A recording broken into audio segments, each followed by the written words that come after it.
제가 걸어온 길이 대한민국 여행 투석의 아마 길이었다 이렇게 말씀을 드려야 할 것 같습니다. 시작은 2016년도에 여러분들 많이 아시는 JSDT라는 일본 투석학회에 제가 참석을 하면서 시작이 됐습니다. 우연치 않게 시작이 됐고요.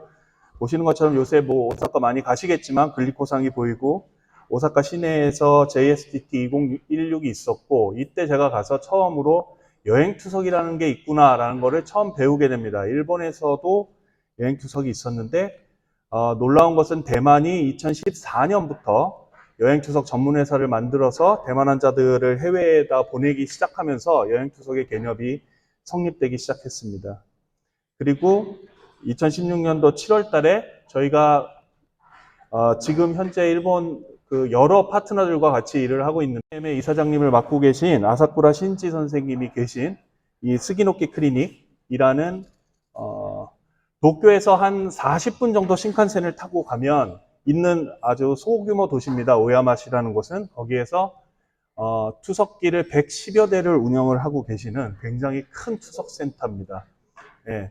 그리고 오버나이트 투석도 하고 미드나이트 투석도 하고, 하여튼 제가 그 뒤에서 좀 보여드리겠지만 굉장히 일본은 이때부터 장시간 투석, 또 여행 투석 이런 데 관심이 굉장히 많았고요. 스기노키 클리닉의 카가상이라 그래서 이제 여행 투석을 전담하는 간호사 선생님께서 저희 한국에 저희 클리닉을 방문을 해 주셨습니다. 지금 여기 앞자리에도 지금 앉아 계시는데 아마 부끄러워서 일어나시지는 못할 것 같고요. 그리고 나서 2017년도 2월 달에 처음으로 스기노키 클리닉에서 저희 병원에 여행투석 환자를 보내게 됩니다. 이제 여행투석 환자를 생각을 하면 그냥 비급여 투석만 생각을 많이 하실 것 같은데, 일본 같은 경우에는 우리나라에 와서 여행투석을 받고 나서 저희가 발부해주는 영수증을 가지고 일본으로 돌아가서 지자체에 그것을 제출을 하면 그 비용을 그대로 다 보전을 해줍니다. 돈을 돌려받거든요. 대만 마찬가지입니다. 근데 우리나라는 외국 가면 그냥 생으로 돈을 내야겠죠. 네. 그래서 그런 시스템이 좀 다르기 때문에 아마 대만과 일본이 편안하게 여행투석을 선택할 수 있지 않았나 하는 생각을 해봅니다. 그러고 나서 2017년도 6월 달에 제가 일본에 들어가서, 이 옆에 계시는 분이 아까 제가 말씀드린 저희 WTDM의 CEO시고요. 아사쿠라 신지 선생님입니다. 심장내과 전문이시고 그 스기노키 클리닉 원장님이신데, 서로 MOU를 맺게 되면서 대한민국에서 저희 병원이 이제 여행투석 네트워크에 처음으로 들어가는 역사적인 시간이었습니다. 가장 많이 여쭤보시는 게, 왜 일본은 그러면 왜 여행투석을 하는 거냐 이렇게 많이 물어보시는데, 이 아사쿠라 신지 선생님을 뵙고 나서도 제가 제일 처음에 여쭤본 거였습니다. 왜 여행투석을 하십니까? 이때 2017년도부터 준비를 하셨던 이유는 여러분들 기억하실지 모르겠지만, 원래는 2020년도에 도쿄에서 올림픽이 열리게 돼 있었죠. 이제 코비드 19 때문에 1년인가가 연기가 돼서 아마 2021년에 개최한 것으로 알고 있는데, 올림픽이 끝나면 그 다음에 이어지는 행사가 있습니다. 패럴림픽이죠. 장애인들 체육대회가 있단 말이죠. 그래서 일본 정부에서 패럴림픽을 대비해서 이렇게 투석을 지원해 줄 수 있는, 외국 관광객들에게 투석을 지원해 줄 수 있는 센터를 찾기 시작하면서 이 클리닉이 거기에 지원을 하게 됩니다. 근데 이제 도쿄 같은 경우에는 여러분들 아시다시피 굉장히 큰 도시고, 그 안에서 투석실을 구하는 것도 참 어려운 뿐만 아니라 굉장히 투석실들이 작습니다.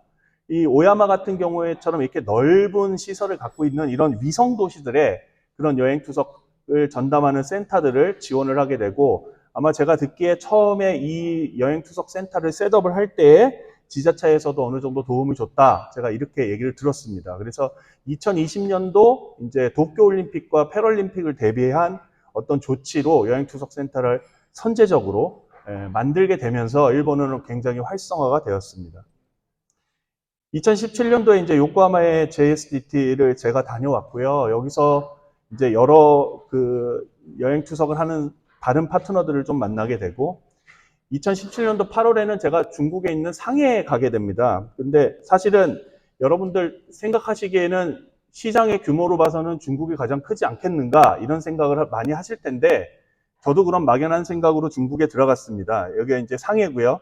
보시는 것처럼 동방명주가 잘 보이는데 제가 생각한 거와 너무 틀렸습니다. 중국은 일단 공산주의 국가고요. 가포병원이라 그래서 우리로 말하면 3차 종병에서만 혈액투석을 시행할 수 있습니다. 개인 병원은 투석실을 못해요. 국가에서 못하게 합니다. 그래서 이유가 뭐냐 물어봤더니 의료비를 감당을 못한다는 거예요. 그러니까 공산당 집권은 이제 일당주의이기 때문에 여기는 의료비가 없잖아요. 그래서 1차 병원까지 이렇게 다 하면 이 큰 수요를 감당할 수가 없다. 그래서 3호에 있는 가포병원들만 투석을 하고 있었고, 그러면 투석 못하고 돌아가시는 분도 계신가요? 그랬더니 기다리다가 돌아가신 분도 계시고, 근데 다행인 것은 대부분 복막투석이나 이식 쪽으로 많이 한다. 혈액투석은 이런 가포종합병원에서만 시행하고 있다. 그래서 제가 가서 중국은 우리 파트너가 되기는 좀 어렵겠다. 그런 생각을 하고 돌아왔습니다. 그러고 나서 2017년도 10월 달에 저희 스기노키뿐만 아니라 그 인근에 있는 오그라 클리닉에 있는 의료진들이 저희한테 방문을 하고요. 2018년도에 KSN, 이때가 아마 제 기억에 스위스 그랜드 호텔 컨벤션에서 했었던 때인데요. 그때 일본 분들이 들어와서 저희랑 같이 연재를 이렇게 포스터 연재를 발표를 했습니다. 이때부터 본격적으로 교류를 시작을 했는데 저희가 보통 이제 5월 달에 KSN을 하면 6월 달에 JSDT를 하거든요. 그래서 서로 왔다 갔다 하면서 학술대회를 서로 참여를 하고 교류를 하는 일들이 2018년도부터 좀 더 본격화가 됐다고 생각하시면 되고요. 왼쪽은 이제 우리 일본 그 파트너 병원의 의료진들이고 요 오른쪽에 계신 이분이 대만에 이따 설명드린 TDQ라고 해서 대만에서 여행투석을 담당하는 회사의 뭐 사장님이라고 보면 사장님이십니다. 그 다음에 이제 2019년에도 변함없이 저희가 이제 서로 왕래를 하면서 서로 이제 뭐를 발표하고 어떻게 갈 것이냐 이런 모임을 정기적으로 부산과 일본을 왔다 갔다 하면서 계속 가져왔고요. 2019년도에 사실은 여행투석이 이제 활성화의 원년을 저희가 맞게 됩니다. 지금 보시는 이거는 아마 저희 네트워크 안에 있지 않은 도쿄에 있는 센터에 어떤 선생님께서 저한테 개인적으로 이메일을 보내셔가지고 우리 환자를 좀 받아줬으면 좋겠다. 그래서 보내주셨던 리퍼럴 폼을 말씀드리는 거고, 이분은 이제 대만에서 TDQ를 통해서 저희한테 보내줬던 환자셨고요.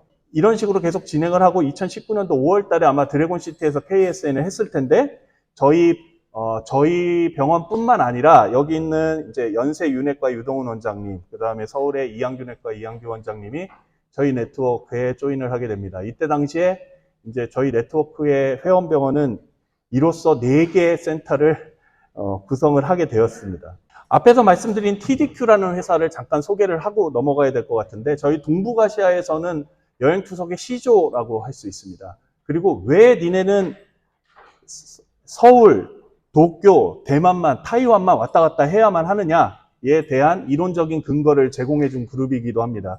저희가 기본적으로는 비행 시간을 기준으로 3시간 내의 여행을 저희가 추천을 하고 있습니다. 그거를 제일 먼저 주창한 그룹이 이 TDQ라는 그룹이고요. TDQ라는 게 되게 어렵지 않은 내용이었습니다. 타이완 Association for Dialysis Patients Quality of Life입니다. 대만 투석 환자들의 삶의 질을 향상시켜 보겠다. 이런 사단법인인데 아셔야 될 거는 여행투석 주식회사입니다. 쉽게 말씀드리면. 근데 이 회사가 생긴 이유는 오른쪽에 있는 이분이 TDQ의 창립자이자 회장인데, 뒤에 보시면 이 부스가 보이실 겁니다. 이게 이제 일본말로 써 있어서 모르시겠지만 여기 뒤에 보면 피라피라고 써 있습니다. AVF의 적외선 치료를 이제 하는 그런 치료 기구가 있거든요. 그 기구를 만드는 회사의 사장님입니다.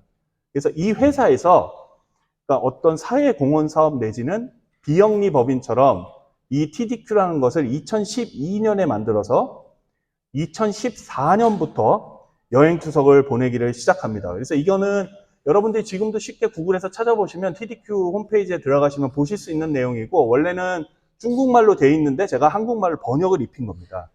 보시면 여행투석을 어디로 갈 수 있는지, 그 다음에 어떻게 갈 수 있는지, 갔다 오면 어떻게 이제 평가를 하는지, 이런 만족도 설문까지 아주 촘촘하게 잘 되어 있고요.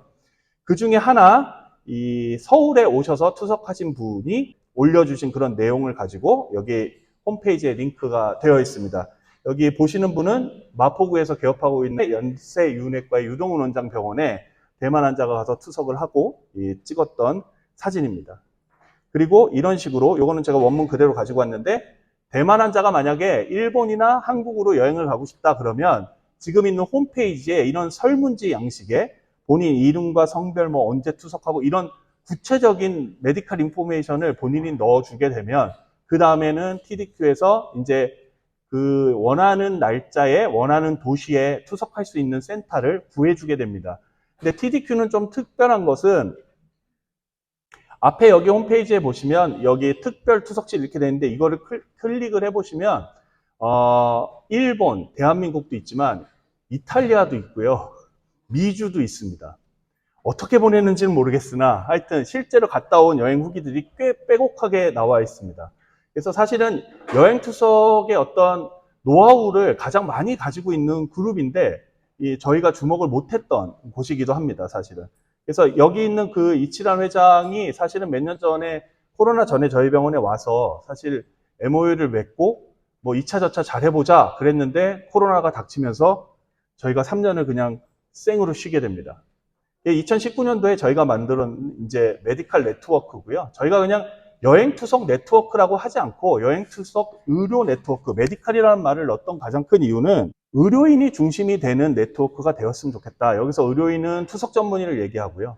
그래서 저희가 회원병원에 들어오시고자 하는 원장님들을 현재까지는 실제로 일본에 있는, 저희끼리는 본사라고 부릅니다. 일본에 있는 본사에 의료진들이 와서 실제로 그 센터, 캔디데이트 센터를 실제로 실사를 하고 이 병원에 과연 환자들이 와서 안전하게 투석을 할 수 있을 것이냐를 실제로 판단을 한 다음에 MOU를 맺고 네트워크에 포함을 시키는 그런 과정을 항상 가지고 있고, 그렇기 때문에 저희가 일반 TDQ는 사실 비의료인들이 하고 있는 그냥 사회공헌 사업 같은 거라고 할 수 있겠지만 저희 네트워크는 의료인들만이 들어올 수 있는, 투석 전문인들만이 들어올 수 있는 네트워크다. 그런 의미에서 저희가 메디컬이란 말을 꼭 넣자. 그렇게 해서 WTDM이라는 것을 2019년도에 만들게 됩니다. 그래서 저희 WTDM에 세 가지 신조어가 있는데요. 3원칙은 의료 종사자들 간의 신뢰를 구축하자. 믿을 만한 센터에 보내자. 둘째, 환자의 부담을 최소화하자. 셋째, 투석에 있어서 안전하고 안심되게 투석하는 것을 필수로 하자. 이 얘기는 사실은 아까 말씀드린 투석 전문의 부분도 들어갑니다. 그래서 초기에 저희가 네트워크를 수립할 때에 그렇지 않은 센터들도 한두 군데가 들어와 있긴 했는데 저희가 재인증을 하지 않거나 이런 방법으로 방향을 좀 전환할 생각을 가지고 있습니다. 그래서 이게 저희가 지금 가지고 있는 세 가지 원칙이라고 말씀을 드리겠습니다. 그래서 코로나가 터지기 전까지의 성과를 좀 보여드리면 생각보다는 많이 없네, 뭐 몇십만 명이 왔다 갔다 거리는 것도 아니네, 이렇게 말씀하시겠지만 이게 사실은 저희 입장에서는 꽤 큰 성과입니다. 무슨 말씀이냐면 환자 한 명이 외국을 갈 때에 동반하는 인원은 적어도 2명에서 3명, 그러니까 온 가족이 거의 같이 여행을 합니다. 그렇기 때문에 여기에다가 인원은 곱하기 2나 3을 곱해야 된다. 저희가 항상 이렇게 말씀을 드리고 있고, 그 다음에 저희가 현재로서는 뭐 뒤에는 이제 코비드 이후에 저 통계도 보여드리겠지만 이 전까지의 성과는요, 2016년부터 2019년 동안 3년간의 성과입니다. 사실은 이 거의 처음부터 바닥부터 저희가 시작을 했기 때문에 데이터들은 이렇지만 굉장히 이게 다 하나하나가 저희가 진짜 발로 뛰어서 이뤄낸 성과라고 말씀을 드려야 될 것 같습니다. 대만에서 한국, 저희 병원에 10명의 단체 관광 투석 환자를 보낸 적이 있었습니다. 그거에 대한 영상을 제가 지금 보여드리겠습니다. 2019년도 6월 달에 저희 병원에 실제로 관광버스를 타시고 10명의 대만 환자와 보호자들이 곱하기 2명에서 3명, 그 다음에 TDQ에서는 항상 이거를 보낼 때 인소라는 간호사 전문 인력이 따라오게 되고요. 보시면 지금 2019년도에 제가 생각보다 많이 젊었네요, 보니까. 2019년도에 저희 센터에 오신 분이고, 여기에 이 젊은 남자분이 저희가 섭외한 통역입니다. 대만 분이랑 커뮤니케이션 하기 위한 통역이고요. 이게 저희 병원 리노베이션 하기 전에 투석실 모습인데 그냥 저희는 동네 병원이다 생각하시면 될 것 같고요. 이렇게 잘 보시면 환자처럼 생긴 분과 그렇지 않은 분으로 나뉘어요. 얼굴 보시면. 예. 쉽게 아실 수 있는 것처럼, 네, 환자처럼 생긴 분은 투석 환자고요. 그렇지 않은 분들은 보호자들입니다. 그래서 이 10분들이 와서 투석하는 4시간 동안에 이 보호자들은 타고 온 버스를 타고요. 예, 용두산 공원하고, 예, 뭐 이런 데를 돌아다니시다가 돌아와서 자기 가족들을 챙겨서 다시 숙소로 돌아가는 그런 식으로 이제 진행을 하고, 이 배낭을 맨 빨간색 옷을 입으신 이분이 간호사입니다. TDQ에서 파견한 간호사입니다. TDQ는 원칙이 단체로 이렇게 관광을 오는 경우에는 반드시 의료진을 동반하도록 권유를 하고 있고요. 이 분에 대한 인건비조차도 그 여행비에 다 포함이 되어 있습니다. 그래서 이분은 아침에 일어나서 환자분들 10분 다 혈압 재고 혈당 재고 문제가 있는지 없는지, 그 다음에 뒤에서 나오겠지만 이분들이 투석을 시작하게 되면 이분들이 각자가 뭐가 다 문제가 있다, 뭐가 문제다, 이 사람은 액세스가 어렵다, 이 사람은 혈압이 높다, 이 사람은 마칠 때 혈압이 많이 떨어진다 등등등등의 저희 투석실 의료진이 알아야만 하는 메디컬 인포메이션을 지금 현재 전달을 해주시고 있고요. 한마디도 영어를 못하시기 때문에 커뮤니케이션이 굉장히 어려웠습니다. 예, 여기 지금 보호자분이 이렇게 이불도 덮어주고 계시고, 사실 전혀 모르는 환자를 10명을 동시간대에 받아서 투석을 한다는 게 이렇게 힘든 일일 줄 몰랐습니다. 사실은 제가 이렇게 힘들 줄 알았으면 다시는 단체 관광객을 받지 않겠노라 이렇게 얘기를 했을 건데 너무너무 힘들었습니다. 왜냐하면 10분이 다 너무 제각각이고요. 액세스 관리도 사실 대만이 뭐 본인 데이터로는 굉장히 자기네가 액세스 관리를 잘한다고 그러는데 진짜 엉망입니다. 혈압도 들쑥날쑥하고요. 그 다음에 이분들이 여행을 오시기 때문에 평소 늘어오는 몸무게보다 거의 2배, 3배를 늘어오세요. 그러니까 평소에 UF가 뭐 한 2kg, 3kg 이렇게 늘어오신 분이 막 4kg, 5kg 늘어오고 이러기 때문에 그러면 이제 환자랑 같이 이제 뭐 협의를 하죠. 얼마까지 빼면 숨이 안 차냐, 뭐 이런 식으로. 그래서 사실 미리 저희가 환자의 데이터를 해당 병원에서 받지만 거의 유효하지 않은 경우가 너무 많습니다. 왜냐하면 여행지에서 벌어지는 일을 예측하기는 좀 어렵거든요. 그래서 그런 부분이 상당히 어려웠다 이런 말씀 좀 드리고 싶고, 그 뒤에도 사실은 계속적인 이런 교류들이 계속 있었고요. TDQ랑도. 그 다음에 저도 JSDT에 가서 이제 발표했던 이 내용이고, 그러고 저희가 이제 2020년 초부터 뭐 단체 관광객을 비롯해가지고 뭐 여러 가지 이제 일정들이 잡혀 있었는데 2020년도 3월 초에 터진 코로나 사태 때문에 모든 여행 투석 사업이 셧다운이 됩니다. 3년 동안의 암흑기를 저희가 거치게 되고요. 그래서 그 사이에 저희가 놀았느냐? 그렇진 않고요. 2020년도에도 저희가 3국의 트래블 다이리시스에 대한 내용을 좀 종합해서 저희가 KSN에도 포스터 발표를 했었고, 또 JSDT, TSN에도 지속적으로 계속 이런 포스터들을 냈었습니다. 아마 이 내용은 제가 기억하기로는 아마 이한규 내과에 있는 환자 한 명이 비즈니스 트립으로 오사카를 갔던 내용하고 TDQ에 있던 환자들이 우리나라에 와서 단체로 투석했던 이런 경험들에 대한 아마 연재였던 걸로 제가 기억합니다. 그리고 배은희 교수님께서 주선을 해주셔서 제가 저희 KSN 소식지에 저희 여행 투석의 시간이라고 해서 글을 하나 게재를 하게 되고, 많은 분이 사실 이거를 읽고 연락을 꽤 주셨습니다. 뭐 전주에 있는 예수병원의 선인호 선생님도 한번 연락이 왔었고요. 그래서 전주처럼 이렇게 여행 관광지에도 이런 걸 한번 해보면 좋겠다 이런 얘기들을 많이 해주셨는데, 저희는 그때 코로나가 한 6개월만 하고 끝날 줄 알았거든요. 근데 너무 오래 갔습니다. 그 사이에 또 저희가 뭐를 했냐면, 이거는 이제 유경돈 선생님이 저희한테 제공해 주신 슬라이드인데, 그러면 여행 투석에 이론적인 베이스가 과연 있는 거냐, 환자를 도대체 얼마나까지 멀리 보낼 수 있는 거냐, 그리고 3시간 안에 니네 안전하다 그러는데 진짜 안전한 거 맞냐, 이런 내용인데요. 유경돈 선생님이랑 저랑은 재난대응위원회를 같이 하고 있습니다. 근데 재난대응위원회에서 주로 하는 지진, 화재, 뭐 이런 것들의 대표적인 나라가 어딜까요? 일본이거든요. 제가 2016년도부터 가서 하던 거를 그대로 말씀을 드리니까 그렇게 해서 하여튼 재난대응이 시작이 됐는데 이 부분도 마찬가지입니다.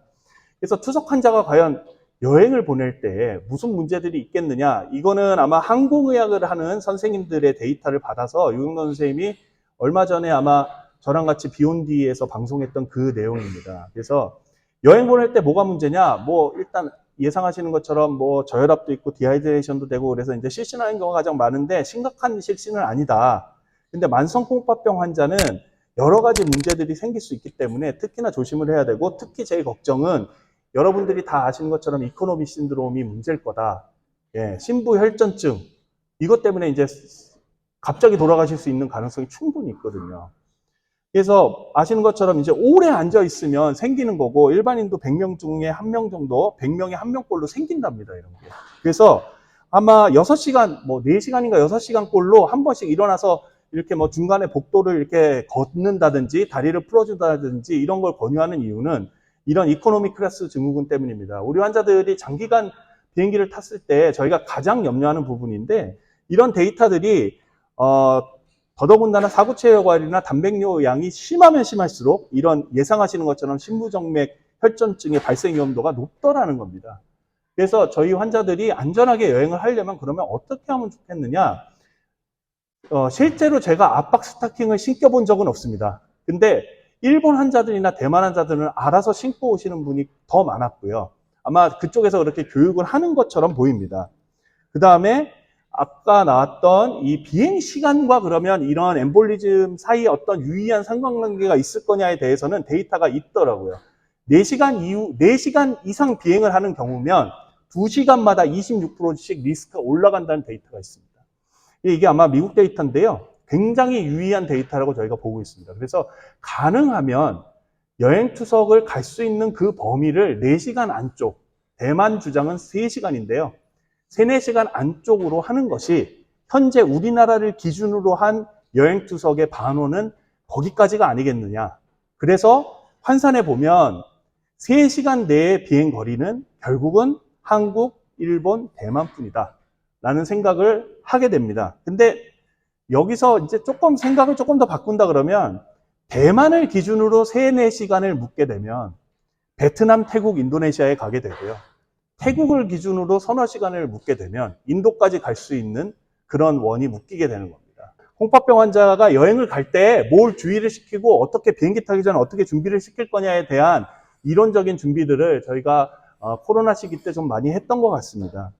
지금 이 순간에도 우리나라 환자가 일본에 가서 투석을 받고 있고요. 다음 주에도 이제 외국에서 저희 병원에 와서 투석을 하실 거고, 11월 1일에는 제가 처음으로 말레이시아 환자를 받아서 저희 병원에서 투석을 하는데, 그날 우연치 않게도 일본 환자가 같이 오셔서 투석을 하게 됩니다. 그래서 두 나라에서 동시에 2명의 여행 투석 환자를 받는 좀 기이한 경험을 하게 될 것 같은데, 이런 식으로 저희가 환자를 지금 계속 받다 보니까 제일 걱정은 뭐냐면, 저희가 사실은 이게 환자를 주고받을 때 지금 어떻게 하고 있냐면요. 예를 들어서 정병화 교수님이 자기 환자를 일본에 보내고 싶다. 그러면 어떻게 하시냐면 저한테 전화를 하십니다. 그래서 이런 환자가 이렇게 갈 건데 오사카에 가고 싶어 하시는데 투석지를 찾아줘. 그러면 제가 일본 쪽에 있는 우리 파트너한테 라인 메신저로 올립니다. 이런 환자가 일본에 언제 갈 거야. 병원 좀 찾아줘. 그러면 거기서 이제 막 전화를 돌리고 발품을 팔아가지고 센터를 섭외를 하고, 그 다음에 환자의 메디컬 인포메이션을 넘겨주면 그쪽 원장님이 인포메이션을 보고 이 사람은 나이가 너무 많아, 우리 안 받고 싶어. 그래서 이제 빠꾸를 맞으면 또 다른 센터를 찾고 또 다른 센터를 찾고, 그러니까 저희 표현으로 굉장히 간의 수공업 형식으로 지금 하고 있습니다. 그래서 이거를 환자의 니즈는 폭발적으로 증가를 하고 있는데, 과연 이거를 어떻게 우리가 이 환자와 이거를 연결을 시킬 수 있을 것이냐를 저희가 고민하다가 지금 생각하고 있는 것은, 투석 환자의 이런 부분을 연결시켜 줄 수 있는 플랫폼을 하나 만들면 참 좋겠다. 무슨 얘기냐면 여러분들 핸드폰에 대부분들 배달의 민족 앱을 가지고 계시죠. 그래서 제가 오늘 이 자리에서 나 너무 속이 쓰려서 곰탕 한 그릇 먹고 싶어. 그러면 대구 인근에 있는 곰탕집들이 쫙 올라오잖아요. 그 중에 하나를 제가 클릭을 해서 돈을 지불하고 곰탕을 받아 먹는단 말이죠. 그래서 저희한테 필요한 게 그런 플랫폼이 아니겠는가? 그런 생각을 지금 굉장히 많이 하고 있고, 그래서 이런 플랫폼들을 그래서 어떻게 만들 수 있을 거냐? 저희는 현재 현존하고 있는 메디컬 네트워크입니다. 2016년도부터 시작을 해서 현재까지 한국에는 7개까지 저희가 늘어났고요. 일본에는 86개, 그다음에 대만, 홍콩에 7개 투석센터가 모여있는 100여 개 병원이 지금 느슨하게 묶여있긴 하지만 메디컬 네트워크를 구성을 하고 있습니다. 근데 저희가 일단은 이런 구성을 가지고 있는데 이거를 환자와 연결시켜 줄 수 있는 손쉬운 방법을 찾는 게 굉장히 지금 어려웠던 겁니다. 그래서 일단은 저희가 볼 때는 코로나가 끝나고 나서 굉장히 폭발적으로 여행 수요가 늘었을 뿐만 아니라 여기 보시면 이제 코로나 이후에 사실은 2020년부터 2013년이라고 하지만 사실 2013년도 초부터 재개됐다고 보시면 될 것 같습니다. 그때 당시에도 마스크를 쓰고 오시긴 했지만 일단 여러 가지 여행 제약들이 풀리면서 사실은 올해 초부터 지금까지 왔던 데이터들만 놔서 말씀을 드리는 건데 2016년부터 2019년 동안 4년에 했던 일을 올 초부터 지금까지 불과 몇 개월 안 되는 동안에 벌써 다 했습니다. 그리고 이거보다 훨씬 더 많은 수의 인원들이 지금 현재 교류를 하고 있습니다. 왜냐하면 저희 WTDM의 네트워크뿐만 아니라 저희가 안 되는 경우에 다른 이 병원이나 이런 것들을 또 소개를 하고 있거든요. 예를 들어서 오늘 좀 이따가 재택혈액 투석 강의를 해주신 마사카네 선생님이 하고 있는 병원이라든지 이런 분들은 저희 WTDM 멤버는 아니지만 환자를 받아주시고 삿포로에 있는 얼마 전에 지난달에 삿포로에 저희가 환자를 하나 보냈었는데 그런 데를 연결을 시켜주시고 사실 근데 이런 것들은 저희 네트워크를 통해서 한 건 아니기 때문에 이 통계에는 빠져 있습니다. 그래서 실질적으로는 이거보다 훨씬 더 많은 수의 환자들이 실제로 지금 여행을 하고 있을 거다라는 말씀을 드리고 싶고 또 중요한 거는 오사카에서 2025년도에 엑스포가 있고요. 그다음에 제가 부산에서 가장 득을 많이 보고 있는 거는 사실 영화제입니다. 그리고 얼마 전에 BTS가 콘서트를 했을 때 일본에 계신 아미 두 분이 와서 투석을 하시고 BTS 콘서트를 보고 가셨습니다. 그리고 11월 1일 날 들어오시는 말레이시아 환자도 역시 마찬가지입니다. 예, 세븐틴 공연을 보러 오신답니다. 그리고 저희 지금 부산시에서 열심히 준비하고 있는 월드 엑스포 2030이 있습니다. 네. 이게 이제 부산 동구에 있는 엑스포 단지에서 하게 되는데 저희 병원이 여기서 약 5분 거리에 있습니다. 네, 그래서 이런 식으로 저희가 지금 찬스를 좀 보고 있는데 그러면 이 폭발적인 수요를 어떻게 만들어 줄 거냐? 제일 중요한 거는 환자의 소견서를 전산화해서 우리가 표준 양식으로 교류해야겠다. 사실 그런 양식이 있습니다. 저희가 7년간 고쳐서 만들어서 지금도 사용하고 있는 대만, 일본, 한국이 공용으로 쓰고 있는 영문과 한글, 일본말로 구성이 되어 있는 이런 양식이 있고요. 저희가 이런 것들을 전산화해가지고 플랫폼에 얻는 그런 일을 좀 했으면 좋겠다 이런 생각을 지금 하고 있고요. 그래서 궁극적으로는 이렇게 한국에서 어떤 환자가 저희 병원 환자가 일본의 스기노키 클리닉에 투석을 받으러 가고 싶다 이렇게 하면 어떤 플랫폼을 통해서 나중에 가면 띵동 해가지고 본인이 알림톡을 받고 내가 원하는 날짜에 원하는 시간에 그 병원에서 투석을 안내할 수 있는 이런 시스템이 있으면 참으로 좋겠다라는 상상을 해왔습니다. 그런데 감사하게도 이런 여행 투석 플랫폼에 관심을 갖고 투자를 해주시겠다는 분들이 저는 아직도 그거를 뭐 사기꾼 내지는 좀 봉이 김선달 같다고 생각을 하고 있지만 실제로 그런 분들이 계셔서 저희가 지금 하고 있는 일은 이런 여행 투석 플랫폼을 만드는 사업을 진행을 하고 있습니다. 그래서 투석 환자가 언제 어디서든지 투석지를 가고 싶은 여행지의 연계 투석지를 검색을 해서 예약을 신청을 하면 앱이라든지 인터넷 홈페이지를 통해서 예약을 하면 현지 투석실에서 데이터를 받아보고 수용 여부를 결정을 한 다음에 오케이가 나면 저희가 지금 두 번째로 걱정하는 건 노쇼거든요, 사실은. 저희가 아까 말씀드린 것처럼 진짜 어렵게 섭외를 해가지고 막 사정을 해서 보냈는데 환자가 안 간다든지 이런 경우가 굉장히 많은 건 아니지만 이런 경우가 있을 수 있어서 노쇼 방지를 위해서 뭐 계약금 같은 거를 이 플랫폼에서 결제를 해서 저쪽으로 트랜잭션 할 수 있는 그런 방법이 있으면 좋겠다. 뭐 이런 식의 내용들 가지고 지금 현재 이런 작업들을 진행을 해보고자 하고 있습니다.